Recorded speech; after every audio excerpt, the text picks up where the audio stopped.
how are you? Good. No, you know what? Why don't you want to take it with you?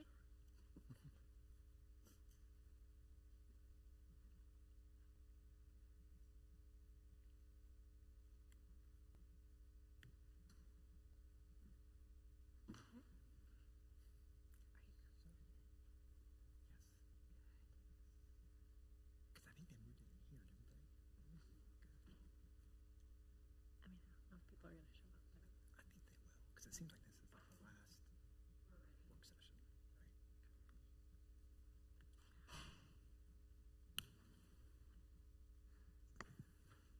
All right. Is everybody ready? Okay. I'd like to welcome everybody to the Board of Zoning Appeals meeting for Wednesday, September 24th. So welcome tonight. We're going to start out with roll call. Members Penn, Here. Dirksen, Here. Pepis, Here? Dunn, Farrington, Here. Hawk, Bussing. All right. We're going to start out with the review and approval of the meeting minutes from last month for August 27th. Second. Okay. We have a motion to approve in a second. So all those in favor to approve the meeting minutes say aye. Aye. Aye. Opposed? Okay, the meeting minutes have been approved. Move on to the next item, which we're going to start with the agenda. So we have about 7 cases tonight. So in an effort to make sure we're not here super late, we're going to ask that everybody keeps their presentations to 5 minutes as we move forward. So first case is case 38-2025, 4352 West 131st Terrace, a request for a fence height exception. Staff, do you have a report? The applicant would like to replace approximately 36 feet of 4-foot wooden fence with a 6-foot wooden privacy fence at the rear of the property.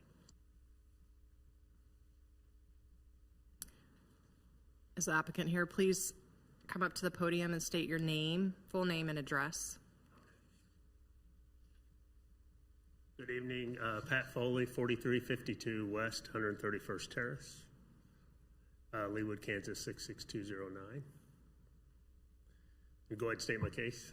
Yes. Okay, sure. As the pictures I have submitted here, I've got a fence in the back that's been there probably, I've been there 12 years. And I just want to replace, I'm going to replace the whole fence to get the law says I have to have a 48-inch fence. If you can see, I've got a berm here, as you can see there on the picture. Thank you. And that fence is about 5.5 feet right now. So otherwise I have to move the berm out to the property line. I'm just asking for an exemption for the 36 feet of fence. And then if you look at the far back, there's 6 feet. If I put a 48-inch fence right there where it is, then I probably have maybe 30 inches. So if I have a couple dogs, they're going to get out. So I'm just asking when I replace the fence that 36 feet, you can see it's wooded there, and I did do the certified letters to the neighbors. So I'm just asking for an exemption just for that part of the fence in the back. That's really all I have to say.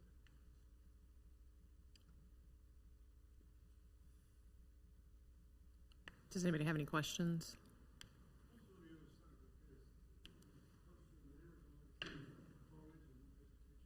I'm sorry, say that again?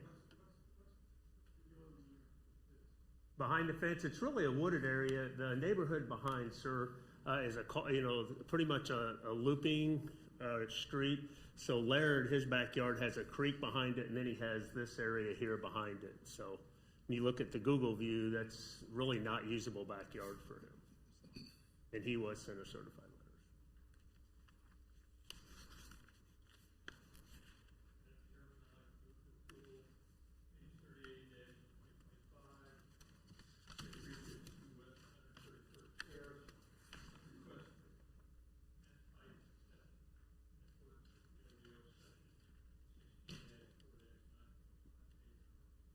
Second?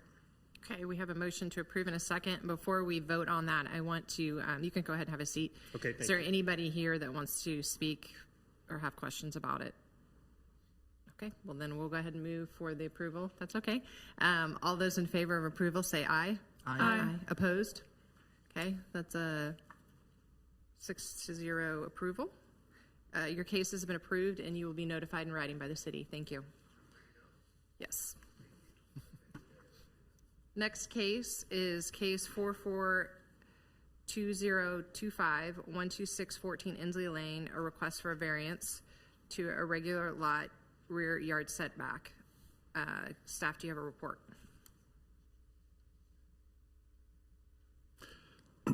Hi. The applicant has 1 second. proposed to replace a non-conforming deck with a new deck that will be placed 10 feet from the rear property line of an irregularly shaped lot. Okay. Before we get started, you're obviously the homeowner. I'm going to have you state your name, first and last, and address. This is a variance, so as the board, we have to look at 5 factors to vote on that. A lot of times, the hardest factors for us are hardship and uniqueness of property. So you go ahead and present. Okay, my name's Jacob Conklin. The address is 12614 Ensley Lane.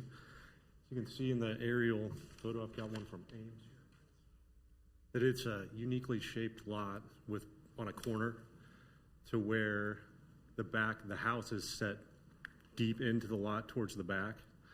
There's an existing deck there now that's in disrepair and is a safety hazard. I've got some other photos of it there. So what we're proposing is to extend the deck off of the house roughly 16 to 18 inches to allow for piers on the outside of the patio that's existing there. It's sitting on the patio now, which is not conforming to modern codes. And then to move the deck to the north to accommodate 10 feet to each edge of the property line. The existing deck right now is 9 feet from the property line. The house itself is 9 feet from the property line. So it's just a really unique, oddly shaped lot. I'd say the hardship would be that there's already a exterior door that leads out to the existing deck. And we'd like to conform and, like I said, kind of move the deck. If you look at that photo to the left, to the deeper part of the lot, to where we can have 10 feet to either point of the property line.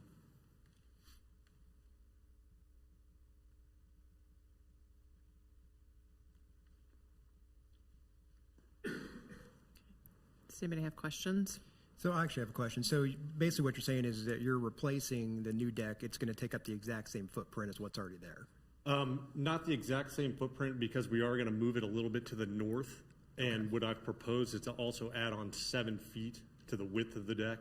But that would be, like I said, towards the deeper part of the lot to where we'd still be more than 10 feet from the property line with the new deck.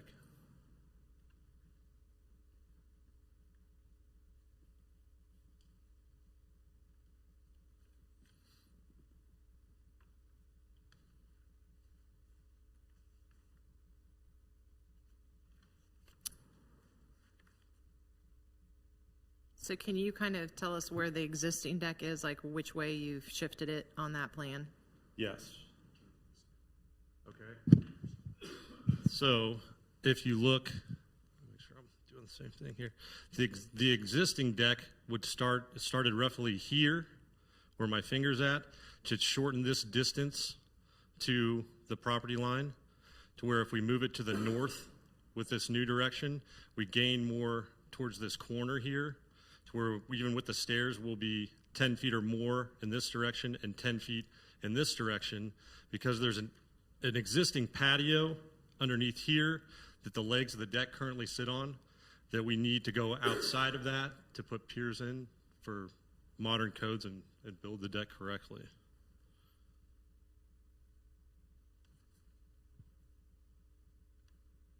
So can you put the picture back up of the elevation? So you're going to shift it closer to where the tree is. Will the tree be removed? The tree has been removed. Okay. And yes, so it'd be pretty much right where that tree is at is the direction that we're going, and that would be the new footprint of the deck. Yeah, that one's kind of hard to see through the trees, but yeah, you can see the old deck there. Does staff have any more questions, or the board? Okay, you can have a seat. Thanks. Is there anybody here in the audience that has questions or wishes to speak about this? No? Okay. We'll go ahead and talk about all of the factors. So we're going to start with the uniqueness of property. Would one of the board members like to talk about uniqueness of property? Madam Chairman, I'll speak on this. So, like staff has mentioned here, and obviously from all the pictures, it certainly looks like the lot is an irregular shape. There's not much going each direction that the applicant really has room for. So I think this criteria has been met. Okay. We're going to go ahead and vote on the board that the uniqueness of property has been met for the city of Leawood. All those in favor say aye. Aye. Opposed? Okay, that's a unanimous 6-0 in approval. Next item is rights of adjacent property owners. Somebody want to speak on that item?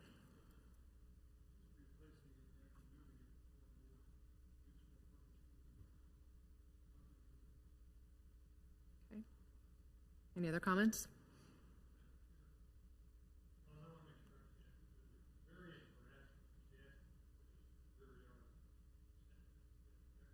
Correct.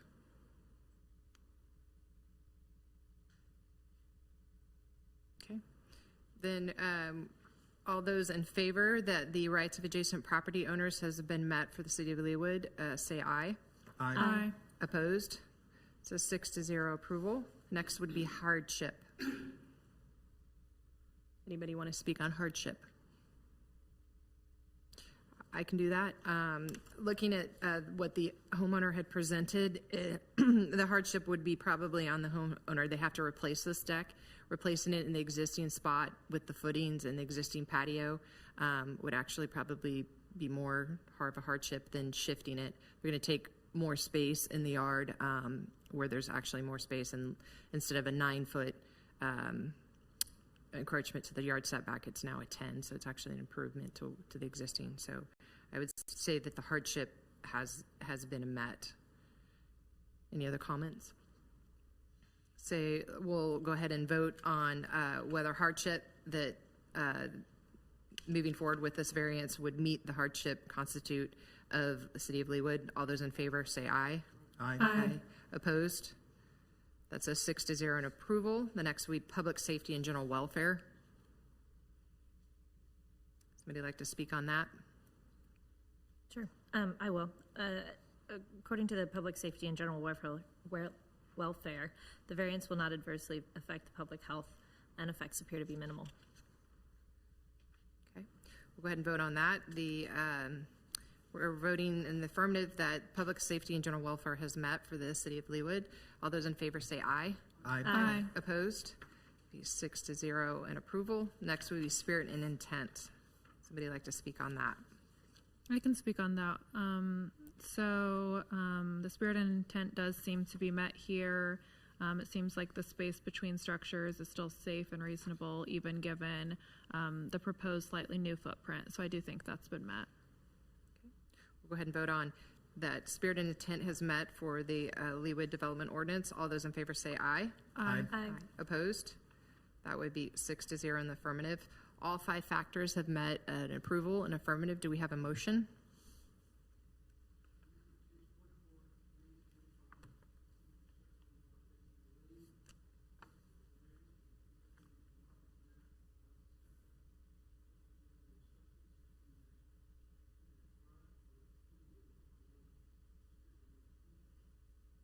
Second. We have a motion to approve in a second. All those on the board in favor of this say aye.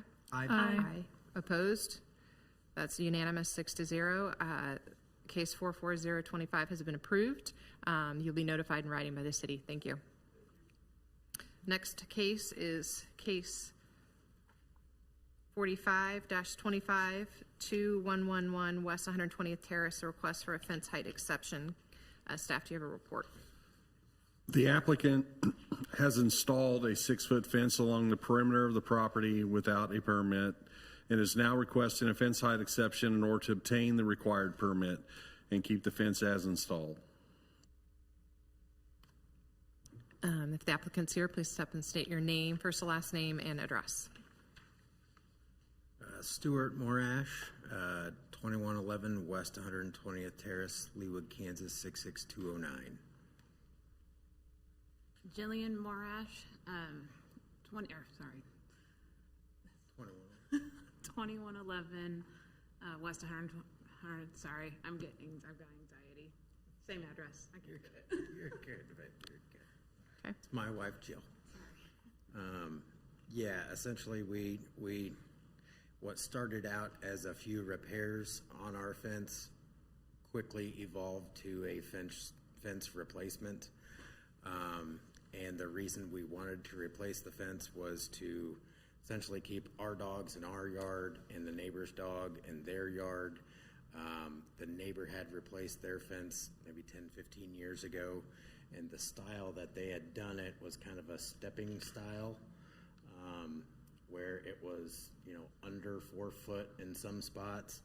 And so what the previous homeowner, my father actually bought the home for my dad, had done to prevent the dogs from jumping back and forth in their yards was kind of put some metal mesh along the fence line to keep them from jumping. But since we bought the house, we have a 5-year-old now, and that was just a danger. It was unsightly, and so we started just getting rid of the wire mesh, and then the dogs started jumping back and forth.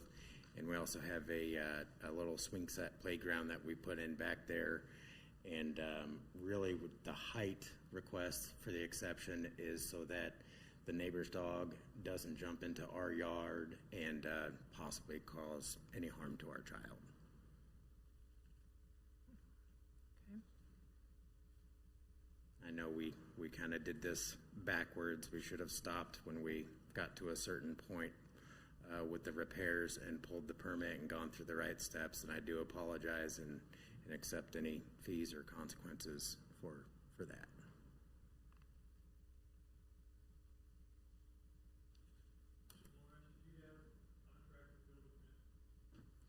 It was actually me and some friends that built the fence.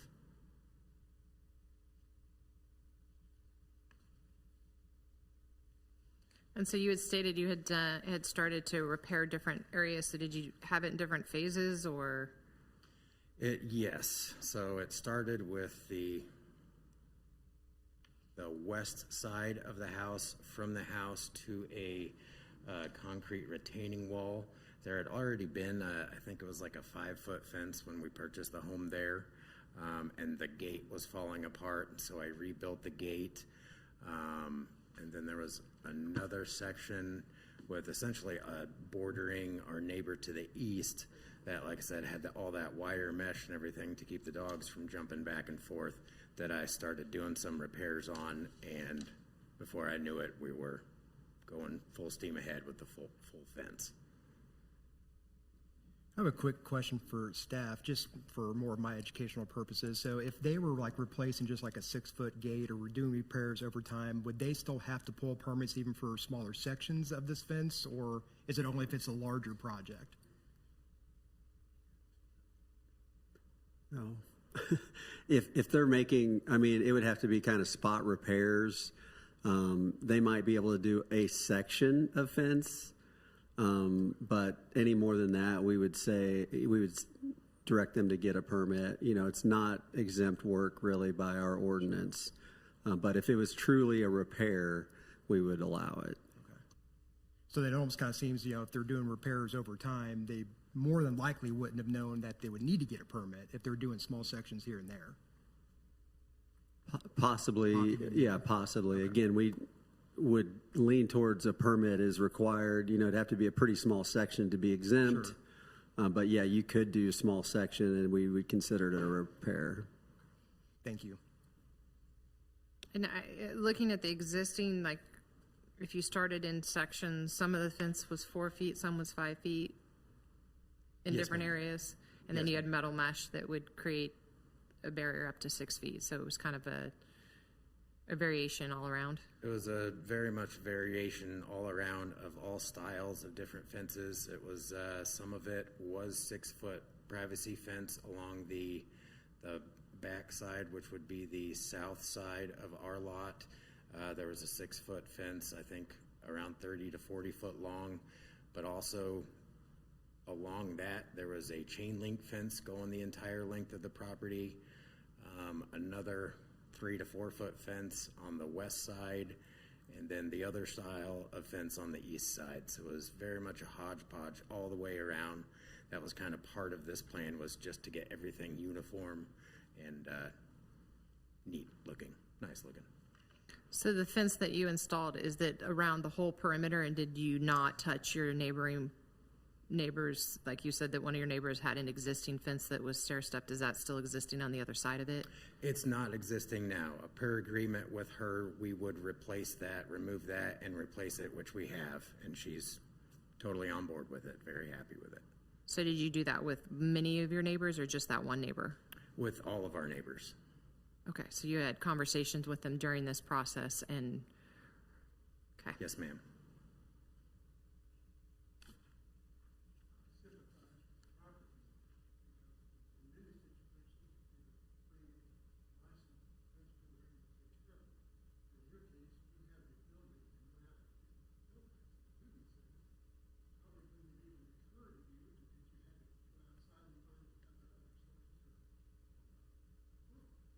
Yes, sir. I've been a contractor in the past and a plumber, running a plumbing department now. So I have a lot of different skills, and I applied them here. Yes, sir. So this is a question for staff. Did we have any neighbors that wrote in or any that came through? No, there were no calls with concerns, just a couple calls about what's going on.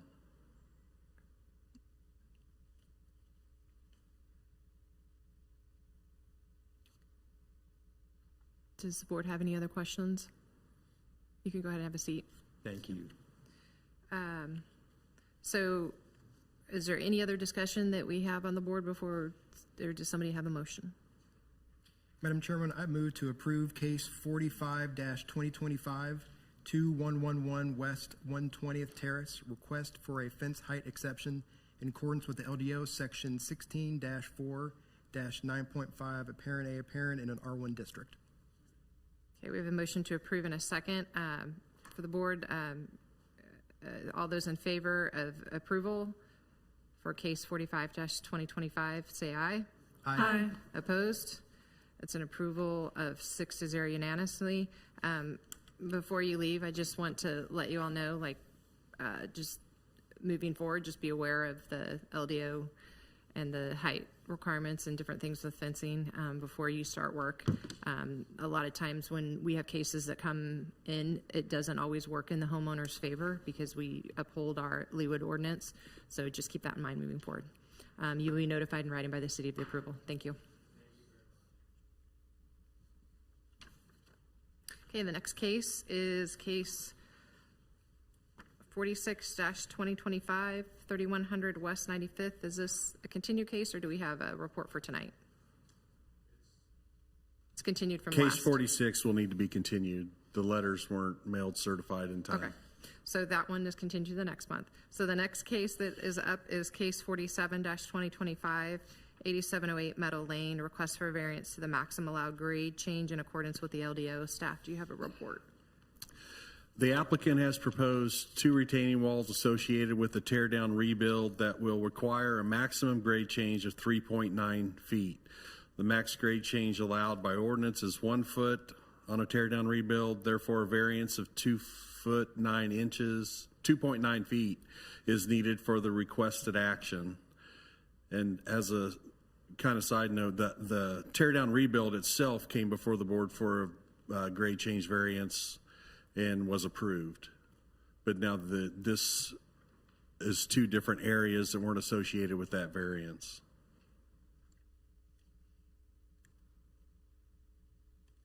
So is that for the footprint of the home or this is a different area on it?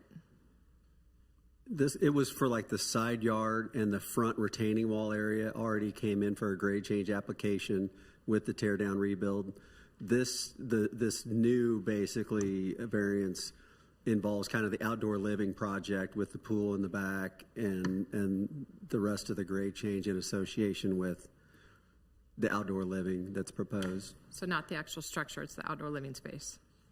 Yeah, it's always, I mean, always with the grade change, it's grade outside the footprint that's changing over a foot. It's just, you know, with the tear down rebuild, they lowered that side yard to proposing to have that drain better. With that, it created kind of a retaining wall situation that was needed due to the house design, and that was approved. It's maybe been 2 years ago now, but just letting you know that, you know, that part had been approved prior. Just for clarification, the house part had been approved, and then now they're adding in like a pool outdoor area, or was the outdoor area also approved? The outdoor area was not part of that proposal at that time, so that's why they were directed then to come back for this variance application. Was it not designed and part of what was submitted? Okay, so that's. Yeah, it wasn't part of the design at that time, the pool and the outdoor living, so. And then I also want to make note, we had 2 additional to our packet that were left up here on our spaces, and it looks like it's an updated stormwater study from. Correct. And Brian Scoville, the city engineer, is here to speak if there's any questions to that, but they did submit a drainage plan, and it is to Public Works satisfaction, correct? Okay. All right. So do we have the homeowner here that can come up to the podium? Please state your first and last name and address. And again, this is a variance, so we have the 5 factors that we will discuss and vote on. So obviously, uniqueness of property and hardship are the 2 areas that we have a hard time sometimes passing. So my name is Mark Rao. I'm with Century Homes. We are the contractor currently, and this is the homeowner. My name's Shannon Ryan, and I'm the homeowner at 8708 Meadow Ln. So we do have a little bit of a presentation. Just unplug and plug back in to get the.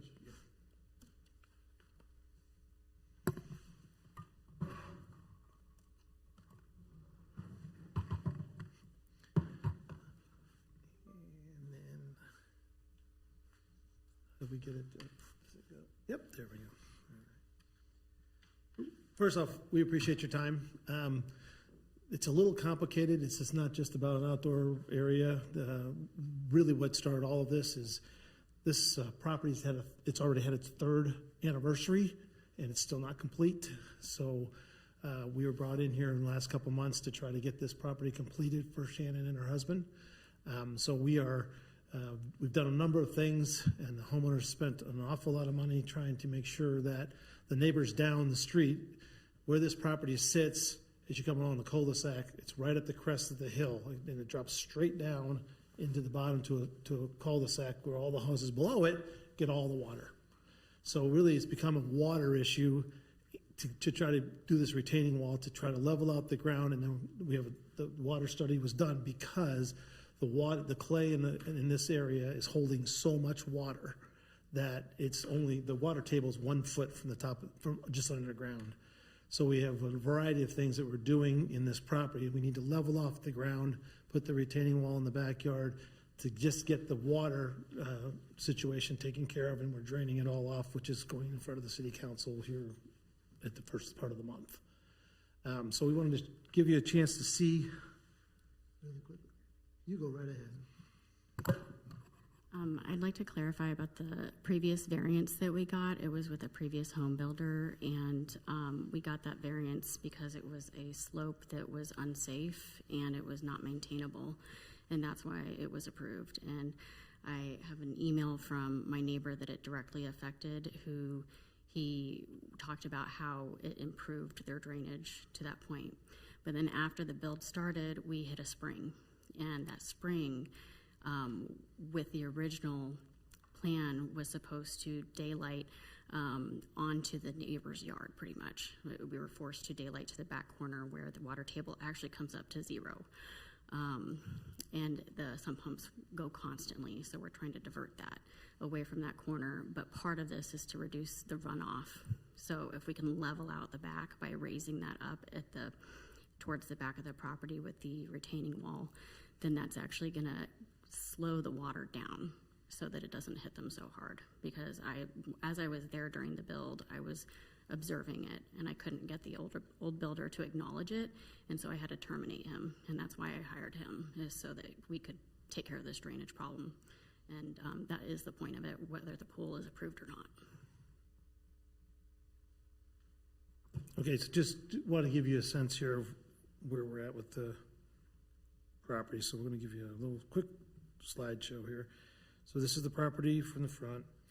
So the retaining wall, we'll get to the retaining wall, but on the left-hand side of the property, you can see what the bushes are. That is the edge of the front door. There's a little retaining wall, really fits within the scope already. But that is to level off the front yard. The front retaining wall in our contract with the original builder was in that location and at that height, but when they submitted the paperwork to the city, it was in the wrong location. They had it on the corner of the house, and so that's why that's even being talked about. So it is supposed to be in this location in the first place, just so you know. Okay. Driveway.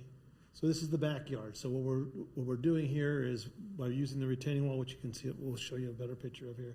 We'll be able to level off this piece of property. Underneath that grass right there will be a infiltration trench that'll hold the water that's coming through, so we can keep the water from flowing downstream. And then all that will be then flowing through a new water system that we are proposing to get it down into the creek, which is all the way past the last homeowners. So you can kind of see how it's leveling off, and then this is the retaining wall. So the homeowner to the north of this piece of property right here is receiving all the, not just from this build, for the history of this lot, that everything downhill has been eroding since the 50s. So this is going to eliminate, we're going to carry all the water away so we don't have that erosion issue, but we need to level the lot so we can get the infiltration trench in. The variances they were talking about earlier, as you can see on the side lot of that, it used to fall straight off right into the neighbor's yard. They asked for a variance to level that off and bring it down, and that was the one that was approved. So basically, this will be a flat lot, which will be able to hold the water better and keep the water from ending up in a neighbor's yard. As in the application, the retaining wall would be stuccoed the same color as the house, so it'll be blended into the scenery. That is that side yard there, as you can see. We're spending a ton of money on trees and so on to beautifize. This is the front retaining wall. Today, it is a straight shot right into the neighbor's yard and into that corner, daylighting out into the street. So we are going to level this off, and all of the gutters in the new water retention plan will actually flow into another water. So all the gutters will be flowing in to a basin so that we're not dumping any of the water onto the yard. As I said, this is extremely high water retentive clay, so there's hardly any absorption whatsoever. After I terminated the first builder, I had a geotechnical analysis done, and it cost me about 20 grand. And because this was really important to get the data on, so we knew how to properly fix it. So because of the spring, we have to find another way to deal with it, because the old plan has a giant swale going diagonal right to that corner. And so if we can, we're addressing the runoff and we're addressing the spring both. Question, real quick. Yep. You mentioned French drain. Yep. Do you have a slide where you show where that's at? Absolutely, and it's really more than a French drain. It's it's an entire system. So let me pull that up real quick for you.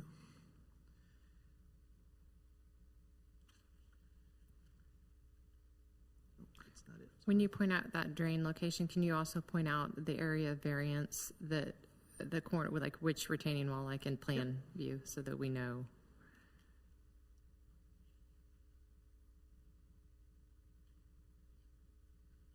Well, it's hard to see down here. Give me a second. There we go.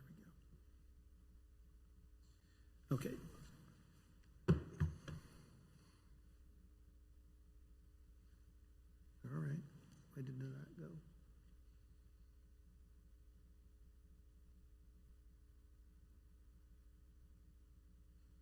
Well. Yeah.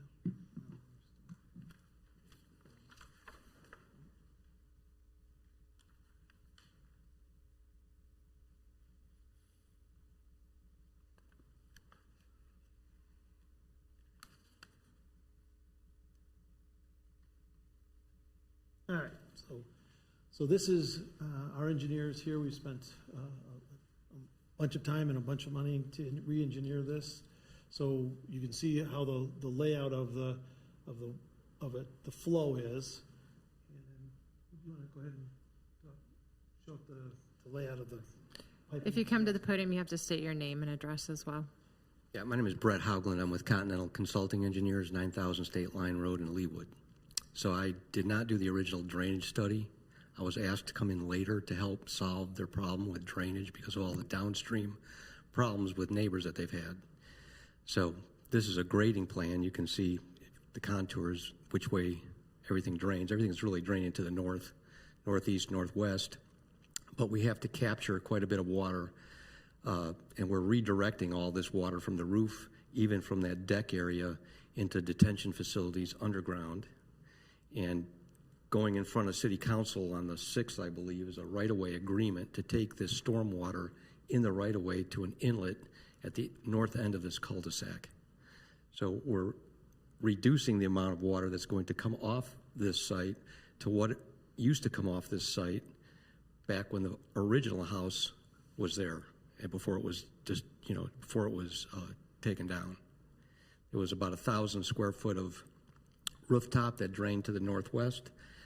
Of impervious area, there will only be 1,000 foot maximum that drains to the northwest now after we capture all the water by downspout collection systems.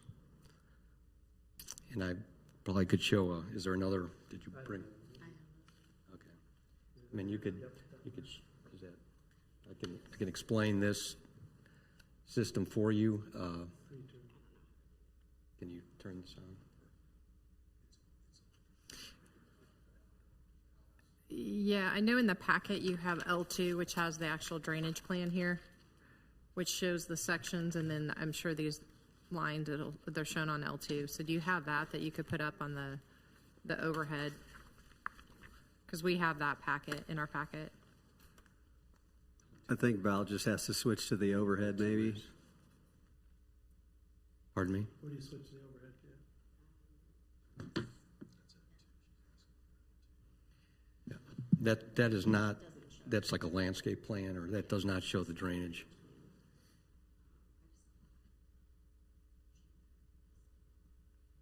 There you go. Great. Okay, there we go. Thanks. Okay. I'll tell you what, I'm just going to talk loud here. There's a microphone. Microphone. Thank you. If you can see the red area, I don't know if this, do I need to tilt this towards you, or can you see it? So the red bounded area, that red dashed line, is taking water in downspouts. There's a linear, deep, 6-inch perforated pipe with a detention facility that runs this entire south length of the property. There's a spring down here. There was borings completed, groundwater observed all spring, very high groundwater table, higher than the basement. So we're capturing all this water, taking it downspouts, sump pumps, taking it into the street all the way to the north. This blue dashed area, this portion of the house, this portion of the house and the deck, we're also taking to another facility that's underground that will also drain and connect to this 6-inch perforated line, and also take it all the way to the north to that inlet. So the only thing that's going to be draining to the northwest is this little paved area of the deck, which is about 1,000 square feet. So by leveling this out, we're able to get water into this, which then drains into this and around to reduce that runoff.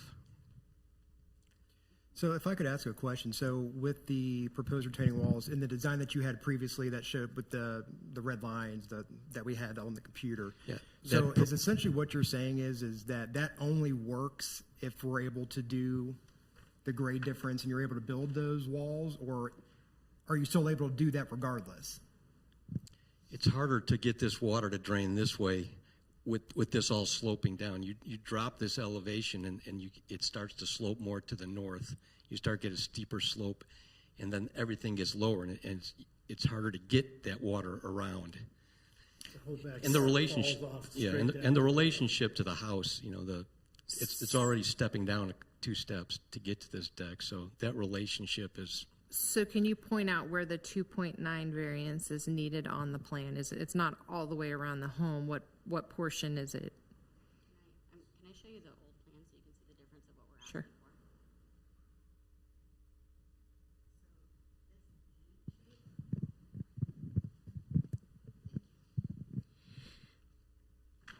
This V shape right here, as it goes down, that's the swale, and that's supposed to, that will speed the water down to my neighbor.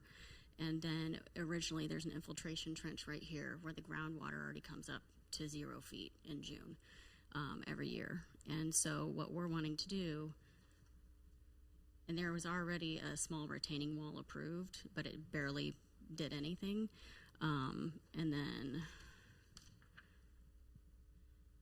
what we need is just the corner of this really to be able to be elevated. I mean, it's not, but just the corner so that we can complete that and make it more flat, because we've got to slow the runoff of the rain that's hitting the ground. Okay, so it's coming back to me because I vaguely remember that swale was the original before you had the pool and this patio area added. Before we even knew about the spring. Exactly. And how much water and was so this design has come since then, and you've added this pool and the infiltration system, and now it's no longer a swale, but now you have an underground drainage system, and you need the variance for that retaining wall in that corner.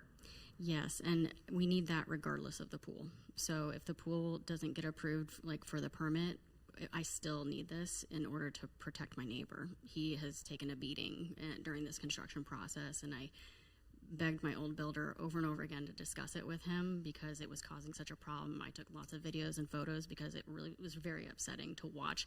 It washed his yard out every time. We've already had to replace his mulch, and I've already promised to replace his landscaping in his backyard. But we have to stop the damage from happening first. And on top of that swale design,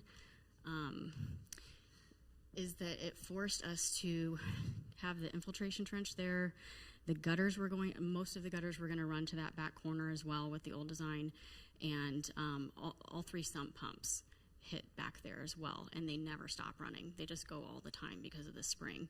And it was just something I couldn't get them to acknowledge. The old engineer would just, when I told him how it was affecting the neighbors, because I went to the neighbors and we had lots of discussions about it. I wanted to get ahead of it because you have to bury drainage before you put the pretty stuff on top. He would just tell me, well, it meets code. And I said, that's not good enough because it's hurting my neighbors. And so I went through 10 months of trying to terminate them so that I could actually address this properly. So it's not a small request. This is a very, very big deal, and the city wants this house done, and so do the neighbors that are having to look at it. But the neighbors that are most sympathetic about it taking so long are the ones right next to us that are the most affected. And he's the one that sent the email today in support of this. And that was also at your seat when you came in, the copy of the email. The problem with the first variance is that it stops like right at the house, so we can't get far enough back to actually create terracing. So I need to terrace so that it slows the water down, and I need to be able to divert that water away. And so, I mean, I'm paying hundreds of thousands of dollars to do this correctly, and I didn't have to do that. I could have just not, but that's not the way I do things. So I really want a good relationship with my neighbor.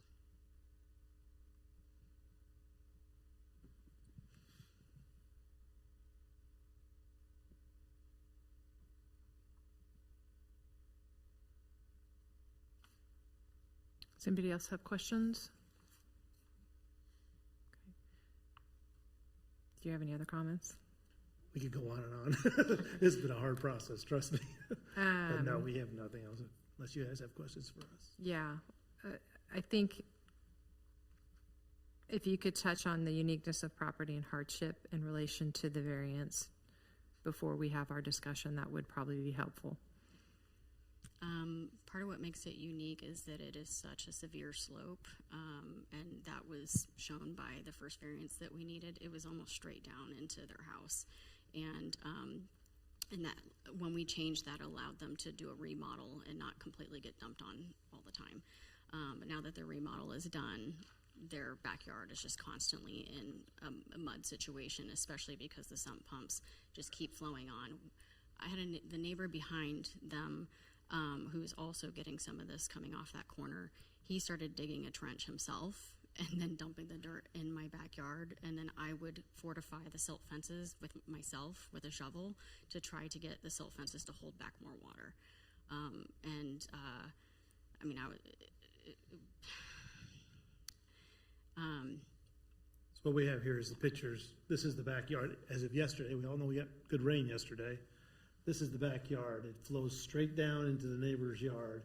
Really all the neighbors, because where that light pole is, or the power pole there is in the back corner, that is all washed out all the way down to the creek from years and years of runoff. So leveling this off, building the retaining wall will give us a chance to do what Brett has designed for us, which is to move the water straight to the creek, keep it off everybody's yard. It would also make it more functional for my children to play in the yard. Daughter that I adopted, and she is very full of energy, and she likes to run around and pretend like she's flying outside and all that stuff, and it's hard to actually have like a safe way for them to do all that when it is such a slope, and especially with the swale, because that creates a tripping hazard for them. So that's a bonus for us to actually have a functional backyard for our kids.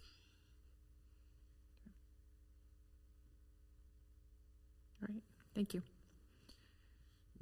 We'll Have a leave it seat. here 'cause we're up for two more after this. Do we have anybody here? Looks like everybody that's here is, do we have anybody write or call in addition to? No calls with any concerns. There were questions, but no concerns. Okay. And before we get started on the 5 factors, does anybody else on the board have any questions or clarifications? Go ahead.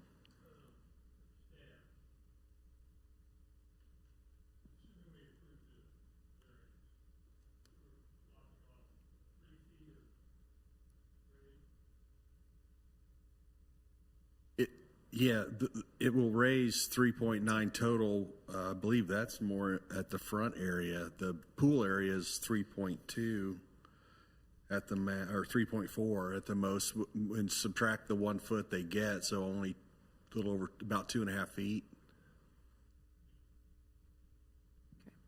Okay. Sure, go ahead.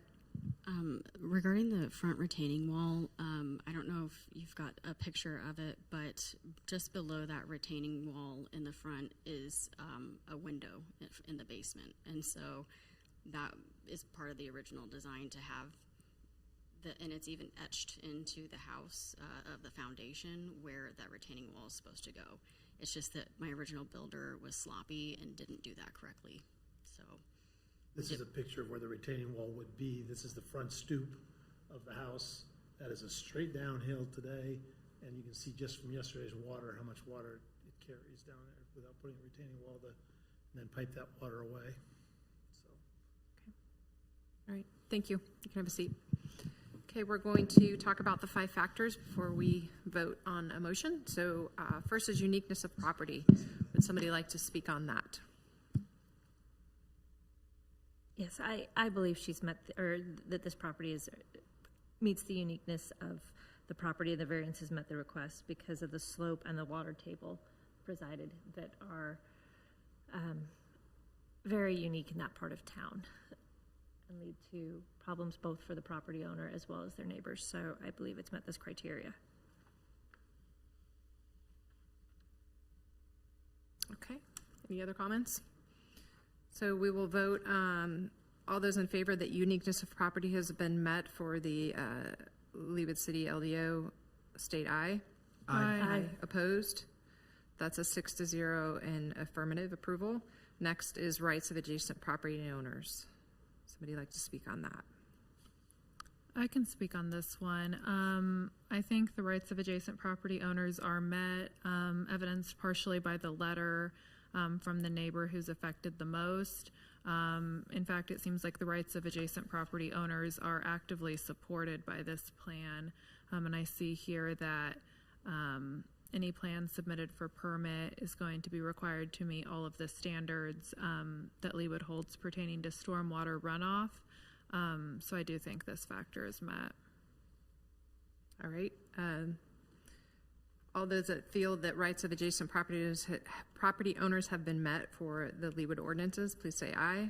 Aye. Opposed? That's 6-0 in the affirmative. The next would be hardship. Somebody like to speak about hardship? I will go ahead and take a stab at that. Obviously, this is one that has been brought before the board before. And the hardship, there's a lot of hardship that lies in this, with the homeowner having submitted it, had approval for variance, and then experienced a runoff, and then obviously finding a spring on the property, which was not taken into account by her previous design team, engineering. So the hardship would be definitely on the homeowner if they weren't moving forward with a solution, which the homeowner took, it sounds like, your own personal hardship in finding this lovely piece of property and having to adjust and adjust again, and then finding that solution by having a geotechnical report done, hiring new engineers. So I feel like that hardship has already been taken on by the owner, and so the hardship would be in not passing this. Any other comments? Okay, so we will move to, all those that feel that hardship has been met, please say aye. Aye. Opposed? That'd be 6-0 in the affirmative. Next would be public safety and general welfare. Any comments? Okay, we'll go ahead and, all those that feel that public safety and general welfare have been met, please say aye. Aye. That's 6-0 and approved. Next would be spirit and intent. Somebody like to speak on spirit and intent? All right, I guess let's vote that spirit and intent for the Leawood Development Ordinance has been met. Say aye. Aye. 6-0 in the affirmative. So we have all found and approved that all 5 factors have been met. Do we have a motion in this case? Madam Chairman, on case 47-2025-8708 Meadow Lane, request for a variance to the maximum allowed grade change in accordance with the LDO, section 16-2-5.3, apparent G apparent in an R1 district. I move to approve. Second. We've got a motion to approve in a second. All those in favor say aye. Aye. That's 6-0 in majority approval. This case has been approved. You'll be notified in city in writing for this case. And we're going to move on to the next case, same property, but the case is case 48-2025, 8708 Meadow Lane, a request for a variance to the requirement of an accessory structure being attached to the primary structure. Staff, do you have a report? The applicant has proposed a detached deck that will be used as a motorized pool cover. Detached accessory structures are prohibited by the LDO. Okay, you want to go ahead and step back up to the podium. You need to state your first and last name and address before you present. Go ahead, you're the homeowner. Shannon Ryan, homeowner of 8708 Meadow Lane. And Mark Rao, Century Homes. Okay, so the design, if we apply for a pool, we have not applied for a pool permit at this point in time, so that has not gone in front of anybody, but if we apply for a pool, and the design of the pool that the pool contractor has is to have a rolling cover. So the cover would be over the pool. Shannon, as she talked a little bit earlier, has some children that have ADHD, so we're trying to protect them from being able to fall into the pool. So we want a locking cover that is solid. So this pool cover would be designed on rollers that would actually roll off the pool when it's in use, roll back on when it's not in use. So yes, it is a deck to some extent, but it's really utilized as a pool cover. Movable pool cover that would be a way to protect the pool, protect the kids from getting into the pool, or anybody from falling into the pool in that deal. If the pool is applied for, and we're trying to get this part covered ahead of time. So I have a question. I'm definitely a visual learner. Do you all have a mock-up or anything so we can see what this actually looks like? Well, yes. Give me 1 second.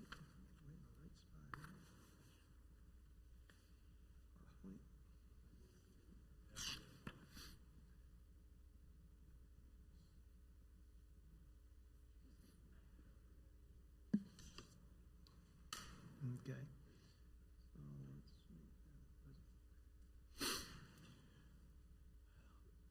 Okay, so where the chairs are sitting there on the deal, that is a movable pool cover. Basically, when the pool is closed, that would slide over the top of the pool and lock to maintain the safety of the pool. When it's in use, that would roll back out of the way.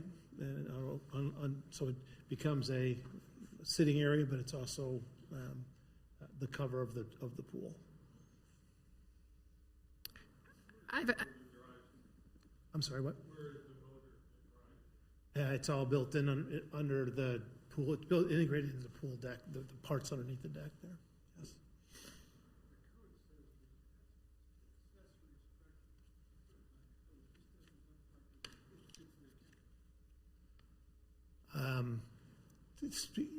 I think that's kind of a broad category when you say accessories. There. So I think it would be more to staff than.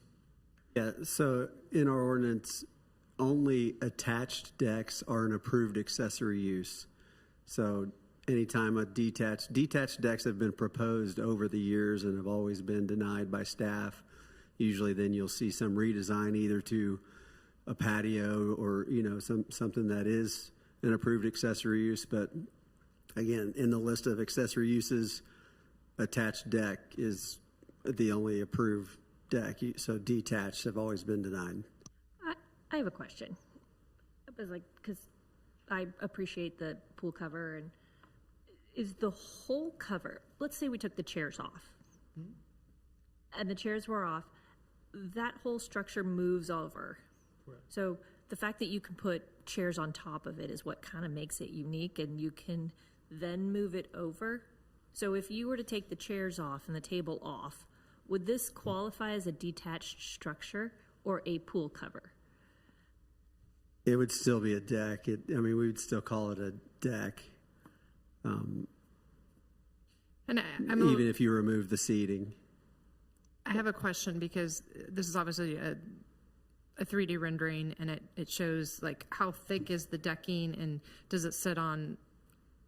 Obviously, it's motorized, so is it on tracks? It'll be a steel structure with tracks underneath it, correct? And then that steel structure will have, weatherized, weather protective boarding over it. It wouldn't be wood. It would be. So when this is actually covering the pool, those tracks will be exposed to the side of it. Yeah, but it'll be integrated with the turf that's underneath it. Say it again. The hardscape that's underneath the deck when it's rolled, pool cover when it's rolled away, then those tracks will be integrated into the hard deck, the hardscape. So yes, they'd be recessed. Is that what you're saying? Correct. I'm sorry. Well, when it's rolled over the pool as the cover, it'll be locked so that no one can fall in the pool, and then there'll be a hardscape that's underneath it, of course, when it's not where it's at today. And then that hardscape. So basically, there's a number of ways to do a pool cover. This one we believed would have been the most secure for her children, and then of course it also gives functionality for. This is a question for staff. Do you have anything like this in the city of Leawood? Or I have a question, because I was like, I actually am very well versed with where you live and have had to deal with the whole French drain and the water table and I was like, I totally get what you're doing, but I'm like, if she just had a regular pool cover that comes across there's like a tarp kind that sits on top, would the rest of the structure be declined and considered detached? Or is it the fact that they're using a unique movable pool closure that is all wood? So we've never seen something like this before, I can say pretty confidently. And then, except that we have had people propose at-grade decks that weren't detached to the home, similar to this, and they've been denied. I don't think we've ever had one go to BZA, honestly. This may be the first one that's, was determined to have that and went to Board of Zoning Appeals. But if they had a automatic pool cover, like the rolling cover, which we see commonly, it's like a tarp that comes up. This deck would still be a deck, and we would still say it's detached, and it doesn't meet accessory use requirements. Okay, so it's not the cover itself that's disqualifying it. It's the rest of the structure. Yeah, just the fact that it's a detached deck. Probably the fact that it has a depth and it's a wood structure with a track system. Because when you look at the pool covers, they're the tarp system where they're like tarps tied down. And sometimes they're on rolling like bar systems, but they're not. That's not even considered accessory, or is it? Yeah, it just wouldn't be. It's just part of a pool cover has always been permitted. Yeah, I mean it's not explicitly defined in the accessory use code of the ordinance, but a deck is, and it explicitly says attached decks. So the pool cover, none of that would matter. If they had a pool cover separately, they have to have a fence anyway, so a pool cover isn't even required. But understood, a lot of people do that for the safety of their children or whatever. But the only thing about this that has it before you tonight is that it's detached. A deck and it's detached, so it doesn't meet accessory use requirements. Can I speak on why this is being done? The backstory on that. So in my current house in Merriam, when we bought it, we had a pool. No one wanted to buy it because it had a giant pool that was falling apart in the backyard. It took up the entire backyard because it was oddly shaped because the pool maker lived there and he did his own thing. No one wanted to make a pool cover for us, and so it was harder to clean. It was unsafe. We were in constant terror that our small child was going to somehow slip out the door at some point and end up in the pool.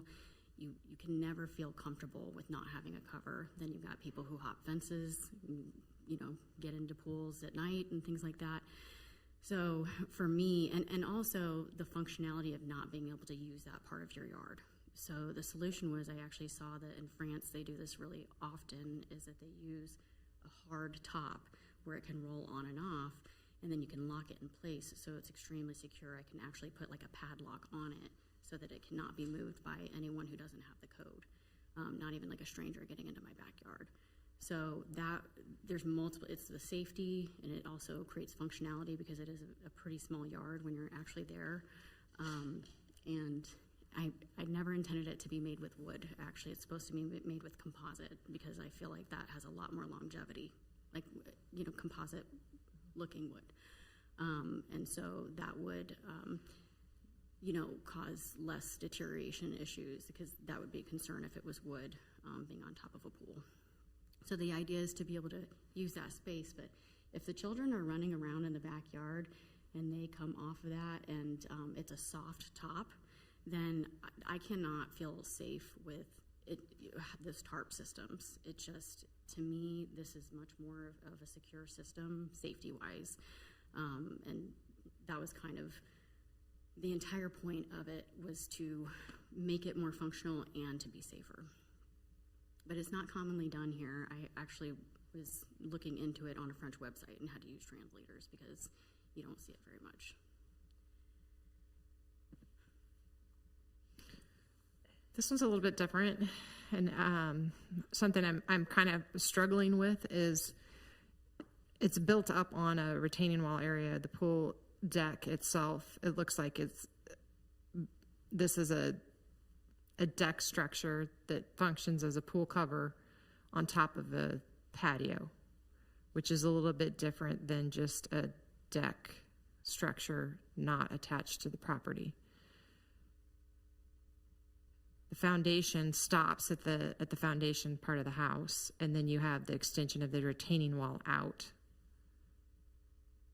So it's still unattached, yet it's sitting on top of a patio that's attached to the retaining wall attached to the foundation. Does that make sense? In a convoluted way. So this one's unusual for us to look at, and it doesn't really fit under the Leawood ordinance. So I don't know if I made things worse or made them better. I mean, yeah, I think you're absolutely right. I mean, it's a very, very cool design, you know, but at the same point in time, and I respect 100% what you're saying about safety. I mean, I would argue that there's probably 99% of the pool covers in Leawood, if not in Kansas City, are soft tops, who have kids still.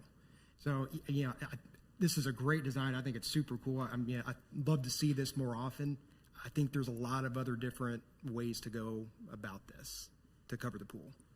I agree with Matt here.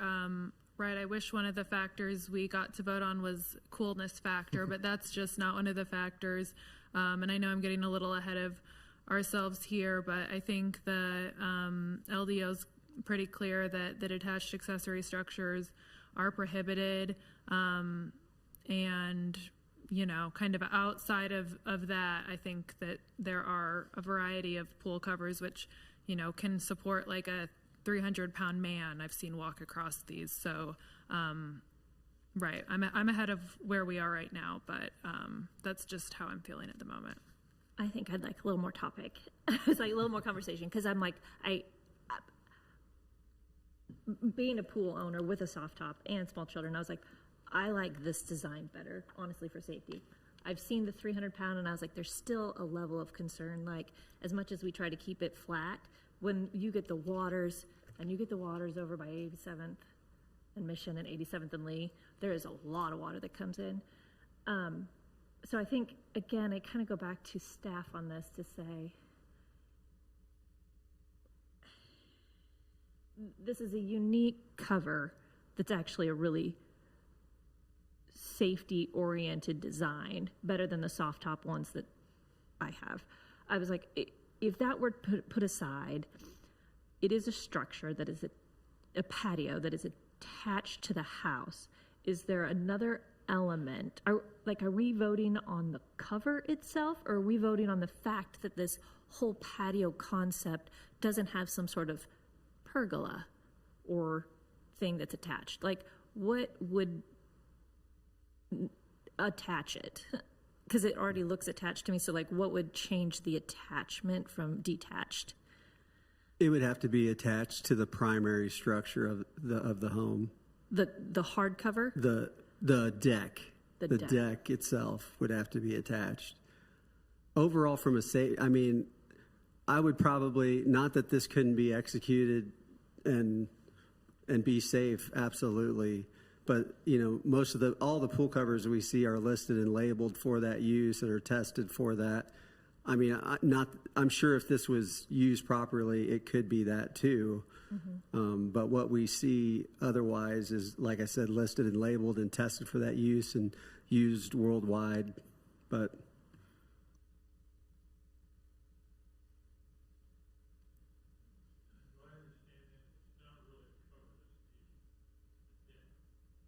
yeah, it's just the deck that it's not attached to the primary structure, right?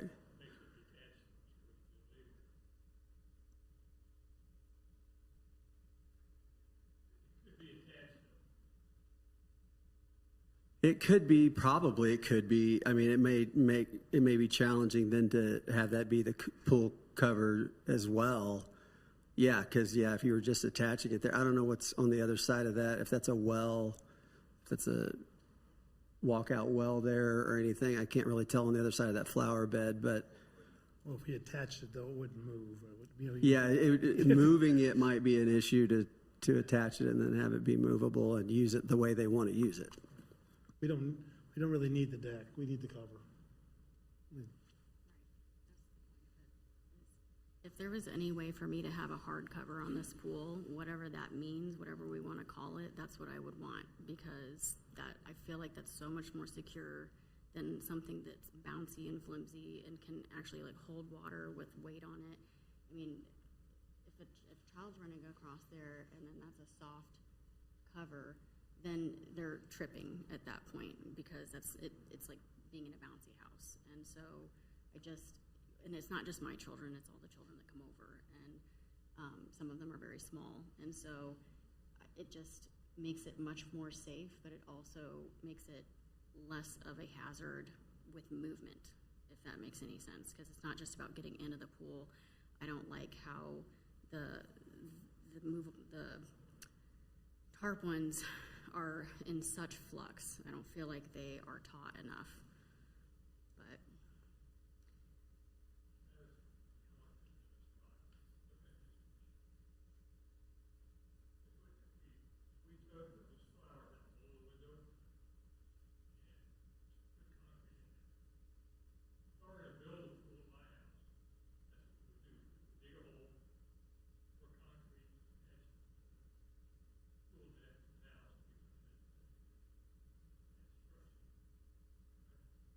The patio itself wouldn't be considered like a continuation and that attachment in the past per what's been approved and denied in the past. Well, it's a patio, an at-grade patio is approvable use. Just only approved accessory use is an attached deck. That's why. You know, and So that it if they says had- explicitly in the ordinance that no detached structures are approvable unless explicitly allowed. And it's not explicitly allowed because it says attached decks. I am concerned about the lack of ability to innovate. Can you speak louder? I said I'm concerned about the lack of ability to innovate if we're always looking at what has been done in the past and not what can be done and why. So that's a comment about we can't just judge off of that we've never done this before, because then we would never move forward on anything. Part of the Board of Zoning is we are here to look over the existing Leawood city ordinances, and some of that would have to be taken to the planning council for changes. Is that correct? Yeah, I mean, they're looking at the LDO, you know, over the next couple of years. They've got a project right now where they're looking at that. Who knows, they could look at that and that might be allowed in the future. I don't know. I'm just trying to factually provide what the ordinance says and what has the interpretation from the planning staff has been up to this point and what is in the ordinance now. So. Well, that's why it has to go to BZA. Just like any other variance, they're asking for a variance from those code requirements, and then it's up to you guys to decide if that meets the criteria to grant the variance. Which something that we found with attached deck structures, that it's usually been a pergola or an overhead where it's been a breezeway where they can connect it and somebody can walk under it. But in this case, this is a separate structure that is on grade, so it's a moving plane, it's a moving floor, essentially. And so you can't attach that floor to the structure because it's moving, and that would be obviously a hazard, a trip hazard. So if there's any way that a vertical structure could be designed to this and attached to the house and it move, that's always a possibility. I mean, that's probably not what you want, but it Probably all depends on what you mean by attached, of course, right? So a deck hanging off, you know, like the decks, the double decks is attached to the house, is attached because of what we say, the retaining wall, all the structure that's coming out, that it's attached to on the ground, you know, I mean, it just depends on how you view attached. That's the hardest part here. right. And Because it would never work attached to the house. I mean, not for the structure, what we're trying to do. because it's a moving plane. Yeah, it's a moving. Exactly. But it would be locked in place whether it's on or off. So it would not move once it's set off of it. It would be set in place so that you wouldn't have the problem of somebody shifting it while it's off.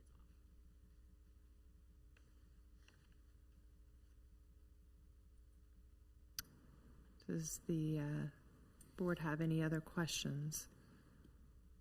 No, I think I'm struggling with the phrase of a decking on this, to be honest. Like, to me, this is a pool cover, not a deck per se. Because again, unfortunately, you have it shown with couches, so that looks like a deck. But again, if you were to take the couches off, the structure and the purpose and the intent of that piece of composite is a pool cover. And it just so happens that that pool cover is strong enough to show it can hold a party. I mean, right, again, I think if we looked at it as a pool cover made out of composite, does it then become a pool accessory? Whether it was accessory to a pool or not, we've had many similar to this proposed where at grade deck, very similar to a patio, right? It's right at grade. Why can't I have this? I could just do a patio, but I don't want concrete. I want a wood deck just for aesthetics, or which I can understand, certainly. Always been denied. But so those were immovable structures. I think that's where this is a unique scenario, where to say this is not a concrete structure. This is a mobile. And that could be where you think it meets the uniqueness. I don't know. It would just, whether it was a pool cover or not, we've had some of these proposed out in the yard, and again, just denied at that stage. It's never gotten before you, but. Yeah, and I want to point out, like, probably the out of the 5, the hardship is where we're going to have trouble voting on. So can you explain to us the hardship of, if you can't have this pass, what is the hardship? It will reduce the functionality of my yard by quite a bit, and I am also concerned about children tripping up on it. And when family members bring over their small children, like toddlers, them not doing well on it. I mean, it makes you have to be so hyper vigilant all the time, and you can't just enjoy your family in the backyard. I know because I've had a pool in the backyard that we couldn't cover correctly, and it just weighs on you all the time. You can never relax, and it would just be nice to be able to have a situation where our small yard can actually be functional. There's already this area down below that we can't really use. And then especially when it was the slope design, thank you for allowing us to change that. That does make it more functional, but then we lose quite a bit of yard still. So I'm trying to maximize the usefulness. It really is about having a hard cover. It just makes more sense when you're designing to make something multifunctional and give it as maximal use as possible. And that's why it became that. So I just want to make sure I'm with you here. So you're saying, so if this doesn't get approved, be able to utilize the space, so even having a concrete patio there, you wouldn't be able to utilize with the chairs and everything else that would be? We could, but the whole, there's that whole area where the pool is, where it becomes non-functional when the cover is on. So if we have a day where there's a bunch of children there and we're not using the pool, say it's not pool weather, it reduces the use of the yard by quite a bit to have a soft cover, because they're not supposed to play on it. Sure, it's there just in case they fall in, but they're not supposed to just be running around on it and having to constantly tell them to get off and things like that. But also that I just don't think that the soft ones are as safe when it comes to, maybe they're not drowning, but they're tripping. I might speak on this because I hear your concerns, and I understand the safety is paramount for you. We're not voting on, though, the pool cover and the vinyl pool covers. Those are in existence in a lot of Leawood residents, and what we're actually voting on is installing a detached structure. So as a board, we have to look specifically at the design and what you have presented in front of us. And that's what we're voting on. Did I hear correct earlier? You said you had neurodivergent children? Yes. Who have maybe struggle issues, things like that, that would have cause you to have extra concern for their safety and their well-being in the pool? She's autistic and ADHD. Sorry, she's autistic and she has ADHD, and every day is just trying to get her to have control over her body. Takes a lot of deep breathing. She's in aerial therapy for vestibular function, and she does that every week. And she's in trauma therapy because she lost her mom. She's living in a dissociative state, and so I'm trying to get her. Like, she does not control very well where she is in space, and I'm constantly trying to gauge where she is and keep her from running into walls. I mean, and if I needed to bring supporting evidence to that, I could, but I do have concerns for, I don't worry as much about my younger one because she doesn't have the neurodivergence, and she's kind of like a little safety sheriff herself. But the older one, she has a very chaotic mind, and we're doing a lot of therapy to build beyond that, and the pool is a huge part of that. But it is a constant full-time job to keep her in line physically. So that is part of it, because she's already constantly hurting herself when she's running around.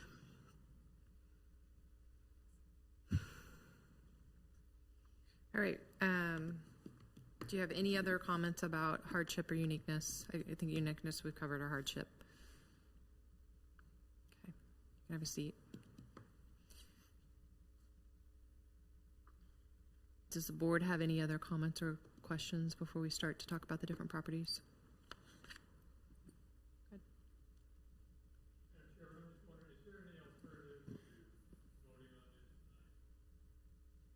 Do you? It is.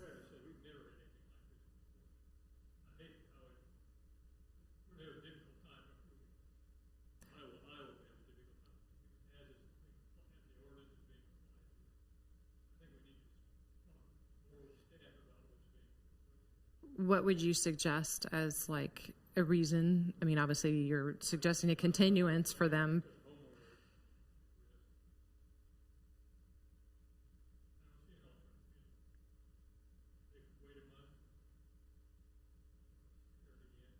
I guess relying on staff, if this design was taken to a different, obviously if we discuss that here as a board, we're voting on the 5 factors with the information that we have.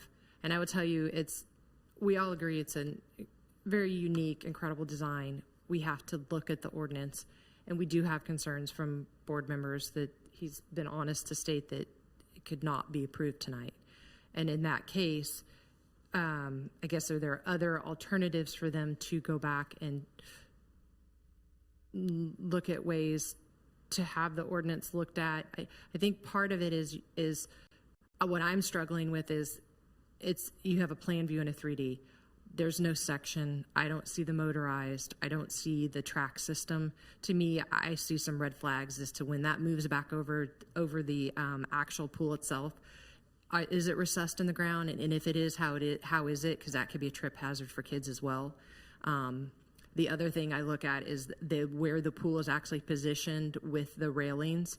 That's also a safety concern.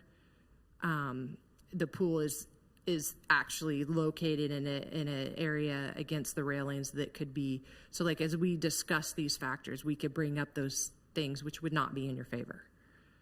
We could say the hardship falls back on you. It could be redesigned a different way. The pool could be positioned a different way. There's a lot of things that could come up. So I guess back to staff, what would be the recourse if we did continue this, allowing them to rethink this design and come back with a better solution?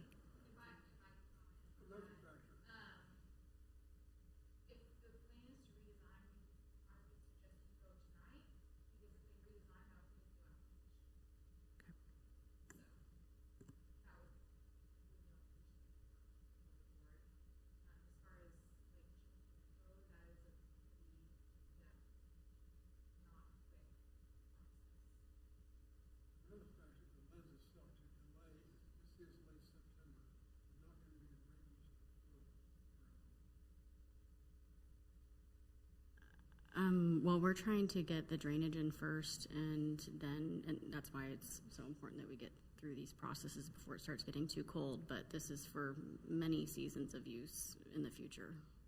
Madam Chairman, I think I would agree with our attorney's concept on this. I think for me, this will be a clear denial tonight. I think that we should move forward and deny it and allow the applicant to rethink some of the components that we've had an issue with, see if maybe there is a way to make another application for another variance if they so desire, but I think the variance as proposed would be a denial from me at least.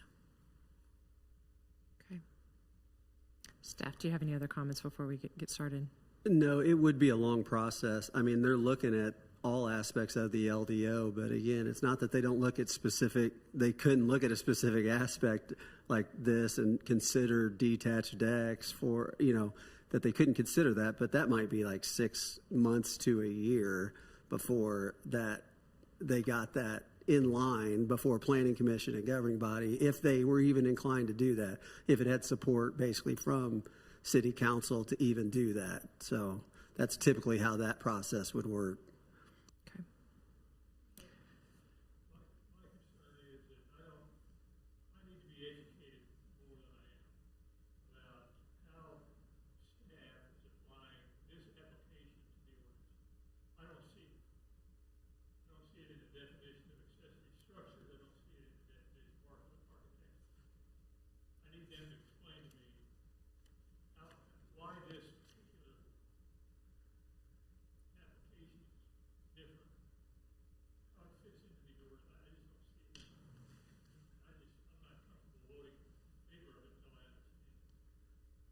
In this case, imagine if there was no pool there.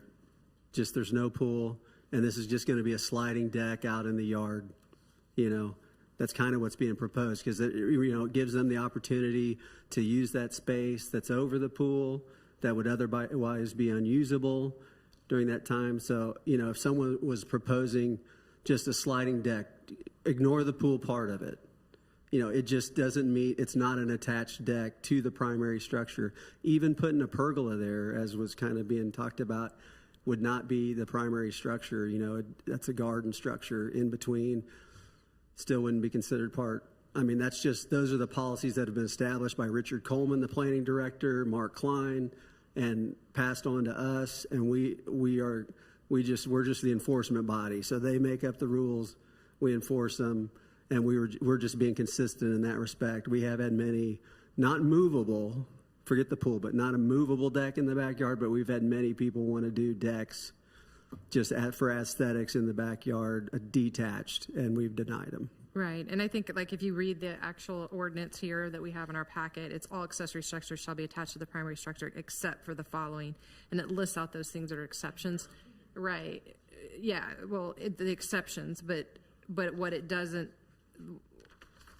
not in the exceptions are a freestanding deck that's not attached. So as we traditionally think of decks that are attached to the structures, they're on piers, posts, they have foundation, they're attached to.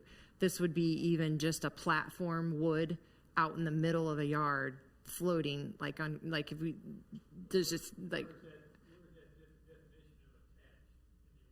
it says right here that it has to be attached.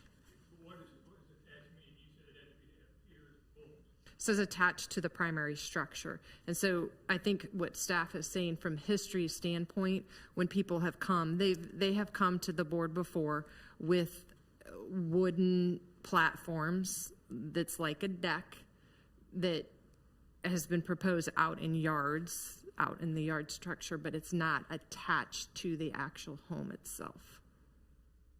And this is separate from a patio. This is just a deck. Like a wooden, and it could be wood or composite, that's what you're proposing. Did I Yeah, you state described that correctly? Yep.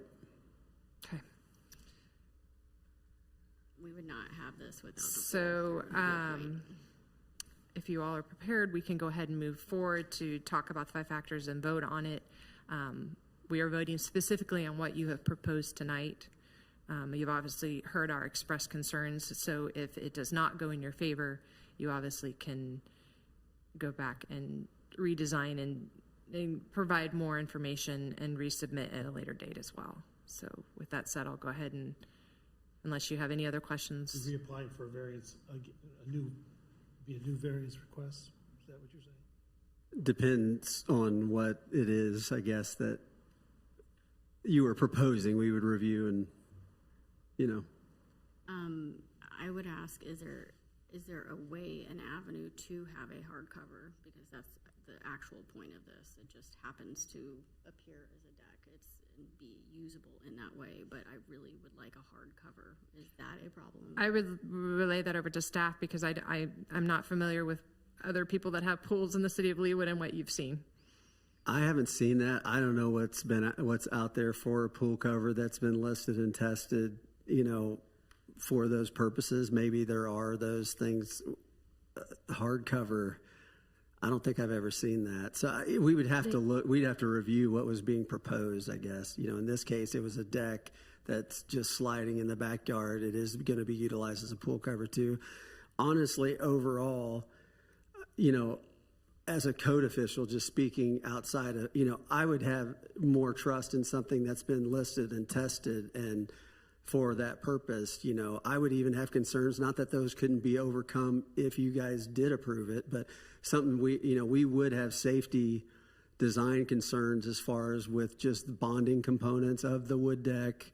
And then also safety as far as making sure someone wasn't going to get pinned or trapped under the deck. Not that those aren't things that couldn't be overcome, but, I have a question on this, because I've seen hardcovers, but they were always on the ground, like on the patio with wheels, and they were used predominantly, or at least I was looking at them for like the weird shaped pools, like the ones that look like kidney beans, and they would slide over, but they weren't considered, like, again, it was on the ground where the pool was at, and it just slid over the top like that. And then there were these tracks and things like that, and but it wasn't a structure per se. It was literally like a garage door that just went like this. And I want to say it was in Prairie Village.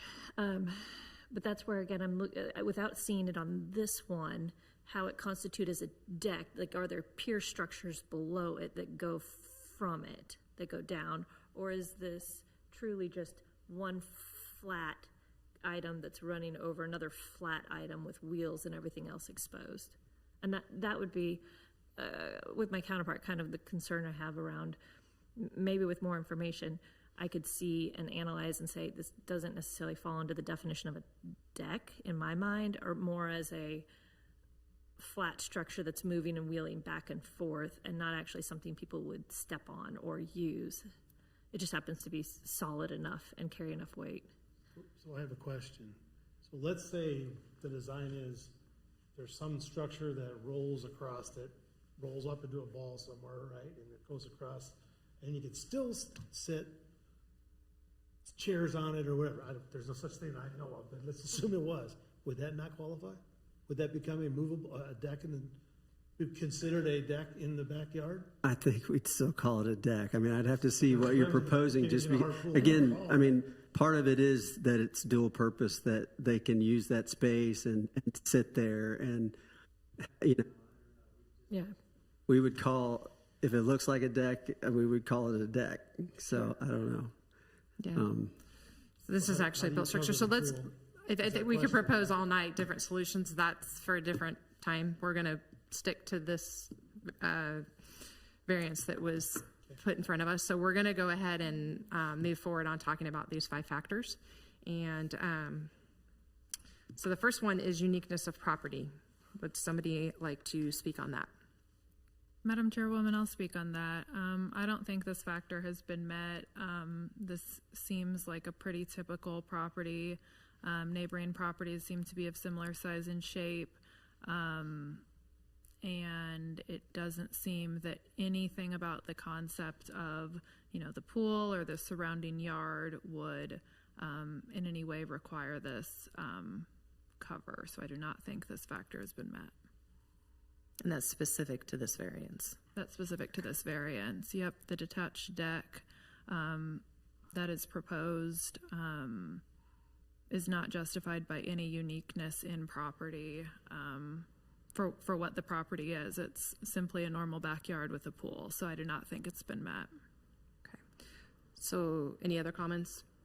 We're going to go ahead and vote. For those that feel that the uniqueness of property has been met in the city of Leawood for this variance, please say aye. And those opposed, nay. Nay. So that's unanimous, 0-6, that it did not meet uniqueness of property for this variance. The next would be rights of adjacent property owners. Somebody like to speak on that?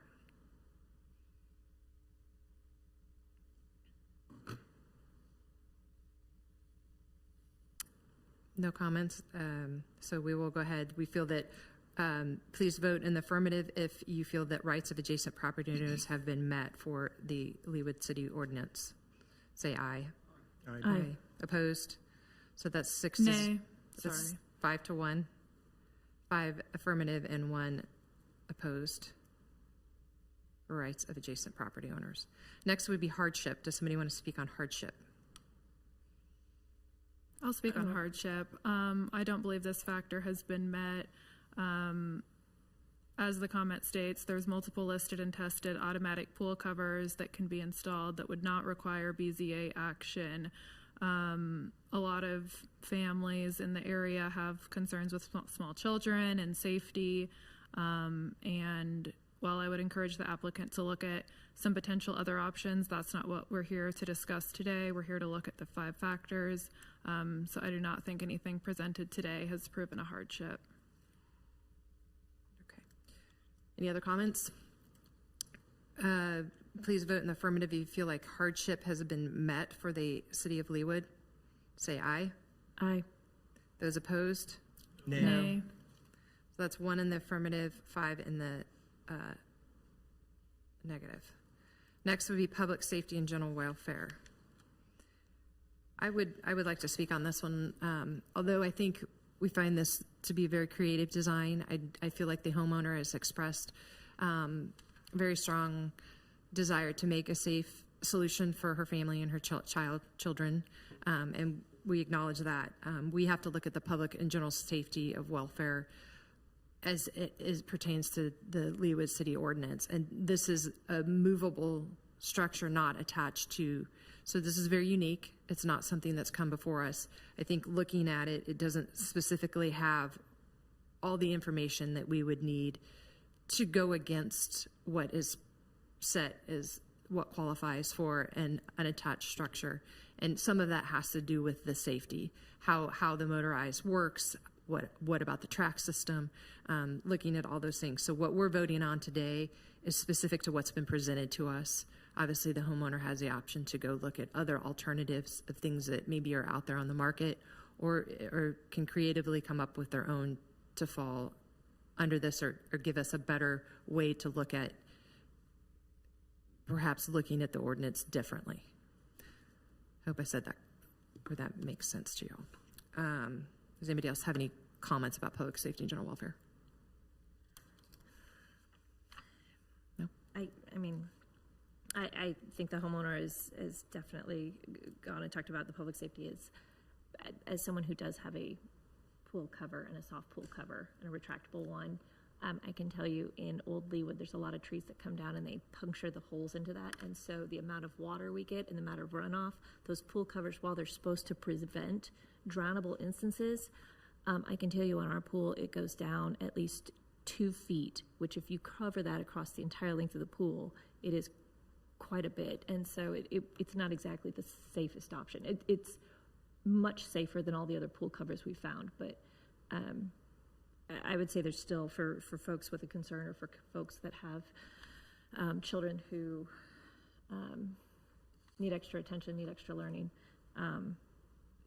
the design presented before us would be safer than what's available on the market. I'll speak on this one as well.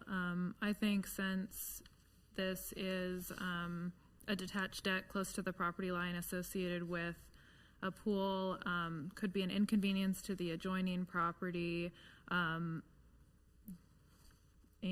no evidence has been presented today to believe that anything would be safer about this than a regular pool cover. As far as detached decks go, it still seems to be against the LDO, so I do not think this factor has been met. Okay. Any other comments? For those that feel that public safety and general welfare have been met with the ordinance, please say aye. Aye. Is that 2? Opposed? Nay. So that's 2 to 4, 2 in the affirmative, 4 in the negative. Next would be spirit and intent. Somebody like to speak on spirit and intent? I'll speak on spirit and intent, Madam Chairman. I think that since the Leawood Development Ordinance is clear about prohibiting detached decks, that it would be contrary to the LDO to allow this. So I do not think this factor has been met. Any other comments? Okay, for all those that feel that spirit and intent has been met for the Leawood City Ordinance, please say aye. Aye. And Aye. is that 1? Aye. 2. And opposed? Nay. Nay. That's 2 to 4, so that's in the negative. So of all 5 factors, 4 out of the 5 have been denied, and 1 has been in the approval category. So unfortunately, we have to go to a move to deny this case. Do we have a move for denial? Madam Chairwoman, I move to deny case 48-2025 8708 Meadow Lane, request for a variance to the requirement of an accessory structure being attached to the primary structure in accordance with the LDO, section 16-4-1.4 in an R1 district. So we have a motion to deny and a second. All those in approval of denial say aye. Aye. Aye. And all those opposed? So that's a unanimous that it's been denied. You will be notified in writing by the city for this case. We have one more case with the same property. That's case 49-2025 8708 Meadow Lane. Request for variance to the rear yard setback of an irregular lot in accordance with the LDO. Staff, do you have a report? Can we just pull that? Yeah, we'll just withdraw that one because it's all has to do with the deck you just denied, so we will withdraw. It has to do with when the deck is open, it's within 10 foot of property line. 12. Yeah, 12 feet. It's inside the 15 setback. Okay, so I guess then we need a motion probably from the board to, would this be a continuance or would this be considered a, I don't know what it would, a withdrawal? Okay, so is there a motion to withdraw? Or we're saying the homeowner's motioning to withdraw it? Applicant, okay. So the applicant has, just stating for the record, the applicant has moved to withdraw case 49-2025 8708 Meadow Lane, a request for variance to the rear yard setback of an irregular lot in accordance with the LDO section 16-2-5.3 parent D parent in an R1 district. Do we need to vote on that withdrawal? No? Okay. So that concludes our evening. Do we have a move for adjournment? So moved. Okay, this has been adjourned. Thank you. Thanks.